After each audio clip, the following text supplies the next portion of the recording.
My name is Kim. Kim Wages, IG, Kim _ Kaleidoscope. For those that know me, you know I'm a giver first before I take.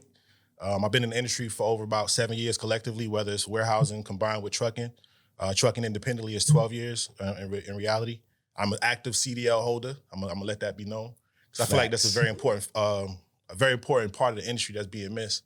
But I strive to just educate people on being able to establish a system and a start that has a standard, so you ain't got to like back up off of it and be like, I need to get caught up. We got to start you off with a standard from the get-go.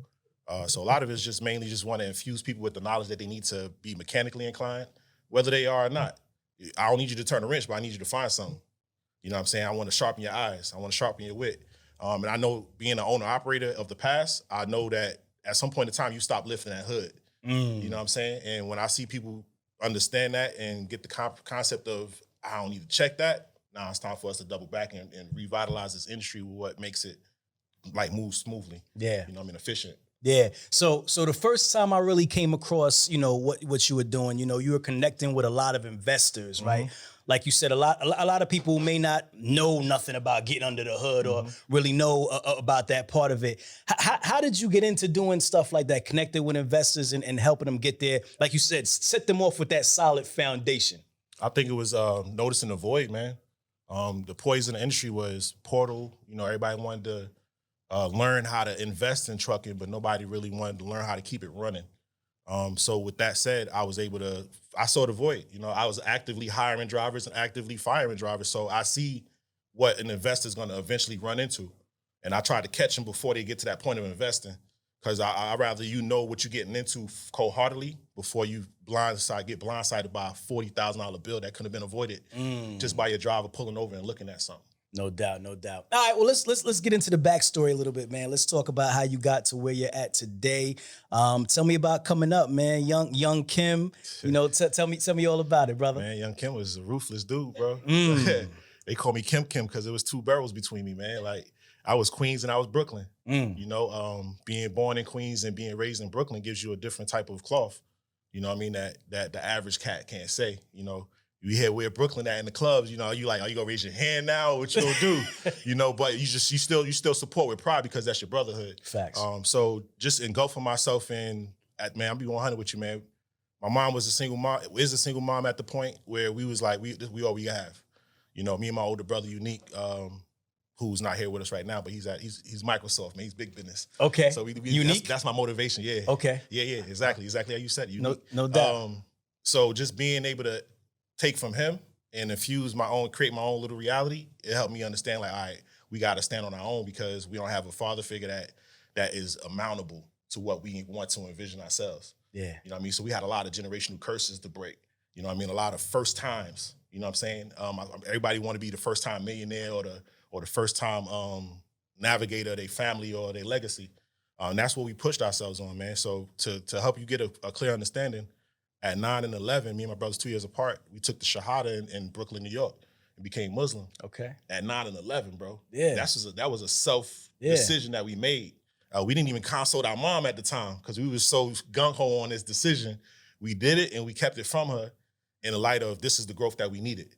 You know what I'm saying? How'd you know that you needed that growth? Where'd that come from? I mean, you know what I mean? That come from wanting more. Okay. You know what I'm saying? When you want more. How'd you know you wanted more? Because a lot of times coming up in those type of environments, you see what you see. You know what I mean? Who were you able to look to say that? I saw the alternatives. The alternatives was my Forbes family or my Forbes portion of my family in Queens doing whatever they was doing to no result.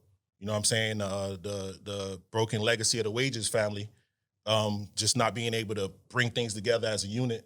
So we were seeing all these bad examples.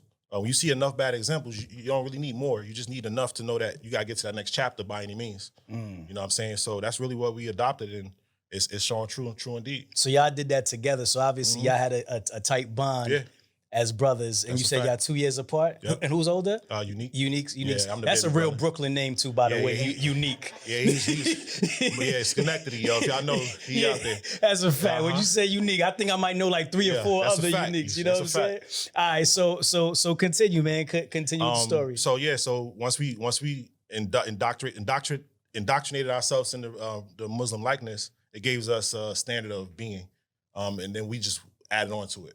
You know, we started hanging around our elders. We started hanging around folks that was like 10 years older than us, 15 years older than us, just to be able to tap into a different frequency. Because everybody else is either, you know, blood, crip, all this other stuff. We ain't want, we see it so much, it becomes like, Right. It's like the new Jordans come out. Everybody going to the store, when you get them, you wear them. Like, oh yeah, he got them on. So they don't really have that same effect. Right. So we Facts. didn't want to wash and repeat. We wanted to actually distinguish ourselves. And by doing so, my brother chose to go to DeVry. And that showed me like, oh shit, pardon my French. It ain't just some street stuff. Yeah. It's actually tapping into a whole nother, you know, like he's actually channeling his inner self that we haven't had any examples on. So I was like, all right, I'm down for the challenge too. Facts. So let me become something that I have no witness of. So everything you're seeing right now is one of one. Enough for me to be able to, you know, pay tribute to anybody that I encounter. All right, this is what you need. All right, cool, here you go. Yeah. You know, I want to be able to, you can't be a giver if you ain't absorbing and consuming the things that you need to be able to give at full speed. Right. You know what I mean? You'll be a tit for tatter. Yeah. You know, I'll give you this, but what you'll give me back. Right. You know what I mean? At some point in time as a man, you got to realize, are you a provider or are you, you know, a Winn-Dixie type of dude, like, you know, what you about. Right. So wanting to be that provider that I became, it helped me understand like, yo, emphasize the importance of who you are as an individual first, and then you can help out other people as a clan. So my mom moved from Brooklyn, moved us down to Georgia, do some family stuff in Queens, and it was a beautiful beginning, man. Okay. It allowed me to decompress. Okay. You know what I mean? It allowed me to have the clarity that I needed to learn some more stuff. Tap into aviation mechanics and all that stuff, where I met my brother, my business partner, just working on planes. Like, where you see a kid come from Brooklyn to Queens working on planes, kid, like, that's like far-fetched. Right. You know what I'm saying? Unless you in a corrections program and they like, yo, go out there and sweep by the planes or something like that. But just being able to tap into different knowledge bases allowed me to challenge myself. Got you. So when you moved from Brooklyn to Georgia, how old are you? I was 15, turning 16.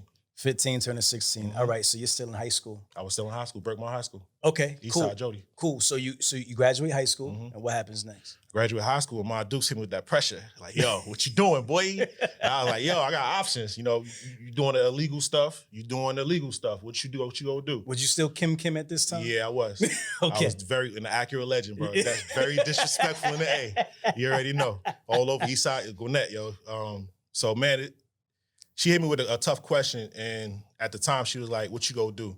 You either gonna move out with all your sneakers, because that's all I had, boy. Big box of sneakers. The whole room was never sneakers. Right. But just being able to listen to her enough to be like, I got to make a decision. I started touring my options. I didn't want to do the college thing because I was one of those cats that I don't want to do the debt. You know, so I said I need to do a trade. And at the time, my dad was telling me a lot of stuff about learning as much trades as I can learn, so that I would never have to work for somebody, and I can emphasize on my capabilities as an individual. That was what he was telling me while he was in the system. Okay. So I just piggybacked off of it. And I was sitting on the couch, how they say it on the other commercial. Oh, you tired of sitting on the couch? You want to be some of yourself? Right. And the aviation commercial came across the TV, and I was like, yo, this is it. Okay. So I jumped up and went to work on planes. All right. So tell me about that experience, man, working on planes. Man, that was a hellified experience. It was educational, and it was a reset. That was where the Kim dropped off, and it just became Kim. Because I was like, okay, this is big boy league.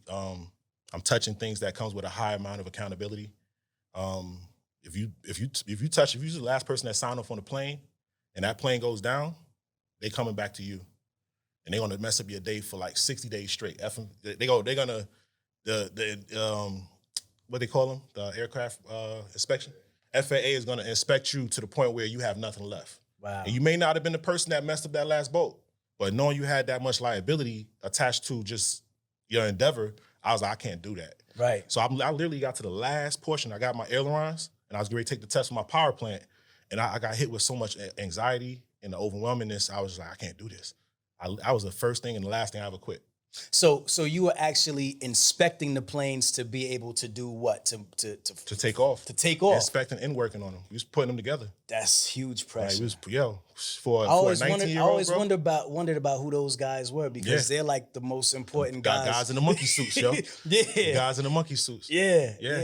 And it's a lot of pressure for a 19-year-old, like, that didn't have a true father figure still. Right. So I'm still itemizing. Somebody in my timeline probably could have helped me come over that anxiety had I been vocal about it. But you're still trying to figure stuff out. Yeah, and it makes sense now when I look at you, because that's probably where your attention to detail and everything really started. I completely agree. Because, man, you talk about having to pay attention. Yeah. This is a plane carrying hundreds of people. Your life. That's it. Yeah. That's it. All right. So you said you were going to take a test, and you said I was getting ready to take. And that was to do what? That was to get my completed certification. Okay. You got to take the aileron and the power plant test.